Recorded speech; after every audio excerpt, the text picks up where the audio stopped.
I've been instructed by my good friends that I'm supposed to speak in English now because none of the panelists can understand me. But it's been a great pleasure to try my feeble language skills on this wonderful group. Thank you all. So now we are fortunate, because of scrupulous planning, to begin the question and answer. I'm sure that there are many questions, starting with Dino. Okay, Dino first. Professor Press. Okay, let's go one by one.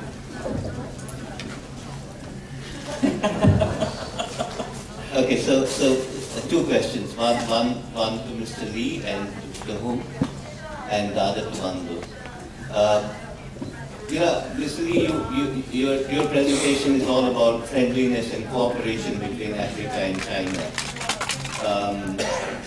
While one appreciates that very much, Mr. Wen, in the first when he made his presentation on the first day, I remember very well said that China has to develop at 8%, 7%, otherwise it will have a problem about employment and so on. It is no other path. And 7%, 8%, 9% growth of China requires raw materials, and it has a great problem about food, about water, and about energy. So those resources have to come from somewhere. And the last presentation was telling us those resources have to come from Africa, Latin America. So my question to you is, in diplomatic language, exploitation is called cooperation. And therefore my question to you is, out here, it is going to be exploitative. I mean, we know India and China are competing not only for raw materials, but land. India is buying land in Africa and exporting farmers to produce food in Africa for India.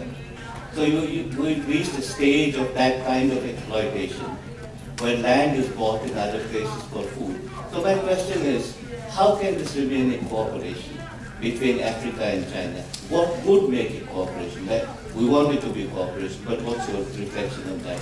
And to Margo, we have the election now, we have the election results.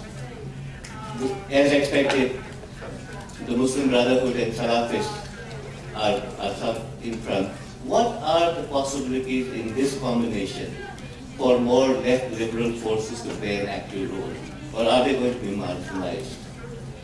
Is there any way that they can find space within this combination for this uprising to become in the defense of the oppressed? Would you like to take your questions now, or let's? No. No, I'm going to ask that the speakers addressed respond first, and then Pedro, you're next. No, Sam, you're next. It'll be better if we can accumulate, because. Oh, you want to connect? Yes. Okay, yes, that's fine. But briefly. Yes, briefly. For the last panelist, please, could you go a little bit into the details about the financial side of the relationships here in Asia? And to Mamdouh, how do you see the recent developments, the recent elections in Tunisia? Sam, you have one. Sam? Sam, will you over? On the same topic, right? Yes. Yeah. No, I think Mamdouh needs to talk about the security context. Can we wait until all of the questions on this particular segment have been asked? And then I'll come back to you. When Teju? My question is to the speaker about the feminism in the African conflicts, wars. And can you give me some more explanation about the research? What's the way out for these conflicts? And I mean, you talk about these criminals and created by the war, by conflicts. Is there any way out? What is the solution? Is a question. And then, a similar question to Mamdouh. And when you talk about Arabic revolution, and then when you finish the revolution, when you win this fighting, and then can you solve the problem? Thank you. I'm sorry, Samuel, why don't you address your question to the panel? Yeah, I think he had to focus on the Egypt, and it's also interesting for him to broaden the discussion into the security and include the security context, which will explain a little bit more about the role of the military, but also to clarify in particular the difference between the Libyan uprising.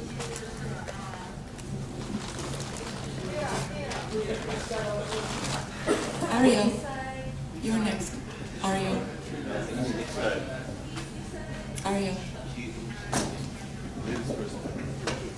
Yes, my question is to Margo. I was particularly interested in your suggestion that women's understanding of security is quite different from the mainstream, and if you could enlarge a little bit, and particularly with reference to the fact that there are a number of people on the left for whom the notion of gender relations, patriarchal relations, is actually subjective, seen as subjective and not material, not objective. So perhaps when you respond about the idea of security, you can also touch on that aspect. Thank you.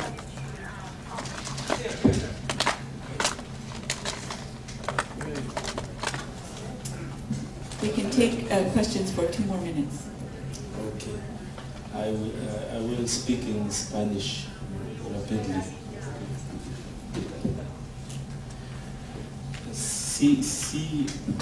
Sí tenemos todavía esperanzas, sueños, impresiones de progresos, de avances, a veces revolucionarios. Creo que es porque hubo victorias tomadas de poder en América Latina, sobre todo en Venezuela, en Bolivia, en Ecuador, porque también resistió Cuba con un Estado, con un partido, con sindicato, luchando, que estoy diciendo con formas nuevas, pero de una cierta manera muy tradicionales. Si se queda en nuestros corazones la esperanza, es porque eso existe, que son los avances más reales, concretos, profundos en el mundo. Hay muchas luchas en todos los países, luchan los pueblos, nosotros estamos luchando, pero concretamente creo que el punto fundamental lo tocó Paulo cuando habló de condiciones objetivas de la revolución que existen en varios países, incluso en Europa. Por ejemplo, voy a tomar el riesgo de decir que en Grecia hoy la situación está pre-revolucionaria. Objetivamente existen las condiciones de una revolución, incluso en Europa, pero en muchos otros países. Pero una debilidad extrema de las condiciones subjetivas. Por eso digo, quisiera preguntar a todos ustedes, no solamente a ustedes, pero también en la ola grande, cómo podríamos todos juntos con la solidaridad internacionalista, pero también con nuestras luchas concretas, locales, nacionales, tratar de fortalecer las condiciones subjetivas de revoluciones y tratar de hacer converger converger, converger, no sé si se dice como eso, disculpe por mi malo español también, pero las condiciones subjetivas y las condiciones objetivas de revoluciones, de transformaciones sociales profundas, reales, concretas para nuestros pueblos. Eso es mi pregunta.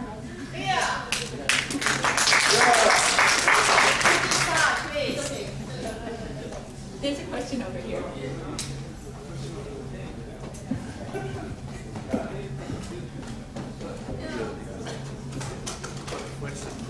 First of all, thank you for all the speakers. Thanks a lot. I have one very quick comment on Professor Ho-Fung's presentation.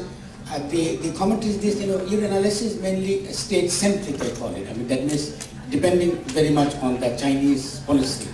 But I think it's important for us to talk about the security, is about the whole global capital as the way it is really creating the new international level. It also reconfiguring the state, because capital created the state and also it's also destroying, it also creating new relationship. And then in that comparison, I think then some of the presentation we've heard the first day from Professor Wen and also from Professor Pedro Paez was more innovative to me, was more useful. That's a very quick comment. I have one thing about when you talk about the security, say for example, of the global south. I think none of you has really focused very much on the war on terror, which is a bit surprising to me. Because I think that if you talk about imperialism and there's a lot of inspiration to the revolution, there's a complete absence of analysis and discussion about the war on terror, which I think really fascinates me in a way. The way the activism at the South-South level is in a way I think not very sensitive, because I think war on terror I think partly has been addressed here by Professor Margo Okazawa-Rey as a post-colonial war, because that also the new imperialism has changed the concept of the war. It's not only become war against a non-state actor, it also an infinite war, where the war we don't even know where it's going to stop. We don't even know how this is going to be resolved, because previous war was would end in a resolution between the two states, and we don't know how it's going to stop. And then it's also reconfiguring the state as a geostrategic and within the paradigm of the new kind of war. And this war is also very important in a way. The new conception of the human rights and sovereignty has also been changed. Because if you look at the US Patriotic Act, or for the matter, the way it has been conducted, the Abu Ghraib prison for the matter, or what is happening in the Guantanamo, you can say the whole legal subject that is a very fundamental presupposition of the modern state was been erased by the word called enemy combatant, and it's quite a new phenomenon. So if we want to talk about the imperialism, and if we really want to organize ourselves as anti-imperialist struggle for the new revolution, we have to focus on those issues. And the countries like Bangladesh, or for that matter other bigger countries, they sometimes the imperialism define them as a failed state. And also there is the intervention in the name of humanitarian intervention. So you are talking about intervening in the name of saving the people of Bangladesh. So I mean, I think we need, obviously we don't have much time to discuss about that, but I'll be very happy if there is some scope, either bilaterally or maybe in some other session, small workshop, to really talk about it before we leave for this forum. Thank you very much.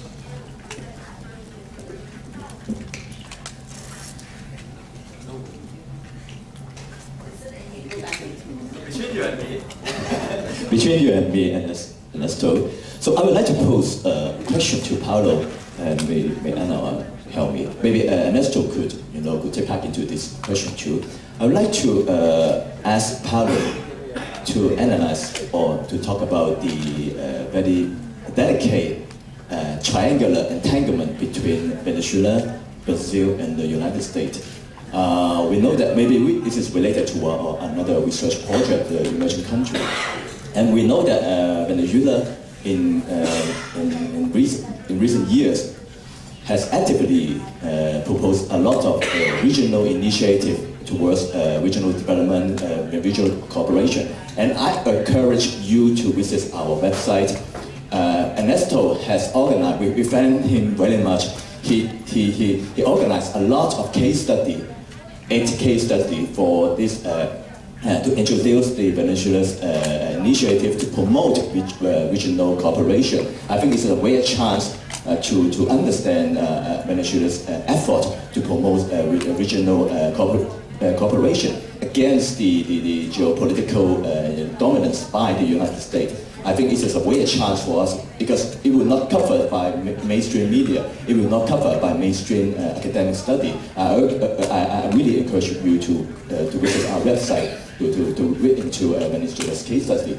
So now my question is, we know that while Venezuela is very active in promoting this regional initiative, and of course Brazil is very important regional force in this area. But at the same time, we know that Brazil has established a very close strategical relationship with the United States, not only in terms of this diplomatic relationship, but in terms of this economic developmental strategic.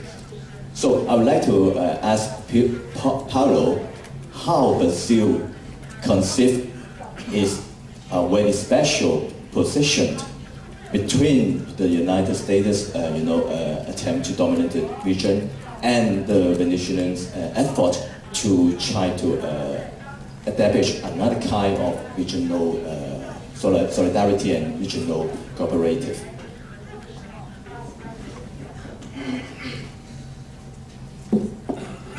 Thank you very much. I would like to ask this question in Spanish, so could the translators help me on this, please? Bueno, muchas gracias por la invitación a este foro de cooperación sur-sur, y bueno, tenía ahorita una crítica constructiva a la hora de dar el derecho de palabra, ¿no? Porque creo que hay un sesgo a favor de los participantes más veteranos, y creo que bueno, hay poca participación de los jóvenes. Me gustaría ver mayor participación de los jóvenes a la hora de realizar las preguntas. Bueno, muchas gracias por la participación de los panelistas, muy interesante todas sus presentaciones. Tenía 2 preguntas particulares, una para el profesor Habashi en relación al cuál ha sido, o cuál el rol pasado, presente y futuro de los grupos islamistas en este nuevo contexto político en Egipto y en la región, ¿no? ¿Cuál ha sido el rol de los grupos islamistas en el pasado y su relación con el poder de la dinastía Mubarak, como usted lo dijo, ¿no? ¿Cuál fue el rol de esos grupos islamistas en el pasado? ¿Cuál es el rol de ese grupo en el presente y cuál pudiera ser el rol de esos grupos islamistas en el futuro, dado su victoria en las recientes elecciones, ¿no? La otra pregunta para el profesor Paulo era que, bueno, en el contexto de las relaciones geopolíticas, como lo mencionaba el compañero Erebus, me gustaría preguntarle cuál es su opinión crítica en relación a este nuevo acercamiento que ha tenido la presidenta Dilma Rousseff con Estados Unidos, sobre todo en el contexto energético, donde actualmente Estados Unidos ha declarado que Brasil se convertirá en el futuro suplidor seguro de energía, específicamente petróleo, para Estados Unidos, desplazando el rol que ha tenido Venezuela en este contexto energético. Y cuál es la posición o cuál es su opinión sobre la verdadera posición de Brasil en torno a la comunidad de estados latinoamericanos y caribeños, CELAC, que comenzó que comenzó a tomar funcionamiento hace una semana en Caracas, que se fundó la comunidad de estados latinoamericanos y caribeños, O sea, ¿cuál es el papel que juega Brasil en esos dos frentes, ¿no? El frente hacia Latinoamérica y luego el rol que tiene Brasil también con su relación con Estados Unidos, ¿no? ¿Cuál podría ser entonces el verdadero rol de Brasil entre estos dos grupos, entre Estados Unidos y la comunidad latinoamericana?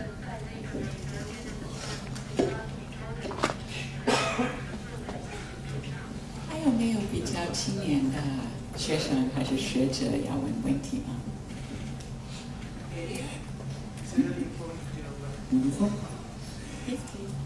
Mire, yo encuentro una contradicción entre la exposición del profesor Anshan, que nos habla de una relación de amigos, de compañeros, de socios de China, África y otros países, y la exposición del doctor Ho-Fung, que nos habla de inversiones. En el Ecuador, China ha sustituido al Fondo Monetario Internacional. El Fondo Monetario Internacional hacía préstamos al 4,5% y China lo hace al 7,5%. La introducción de la mercadería china a Ecuador está destruyendo el artesanado ecuatoriano porque compite con precios por demás bajos. Este comportamiento ha disminuido la simpatía que tenía el pueblo ecuatoriano con la Revolución China. Desearía saber de los dos expositores cómo deberíamos ver a China en el futuro, como un aliado para el desarrollo o un sustituto de las agencias internacionales de crédito. I have one question to colleague Mamdouh Habashi and one to colleague Ho-Fung. First question, what are the cleavages in politically active forces in Egypt? What cleavages, so lines of differentiation? What different tendencies, groups, positions are formed in Egypt, in politically conscious elements in Egypt due to the civil war and foreign intervention in Libya? I am asking that because for my part of the world,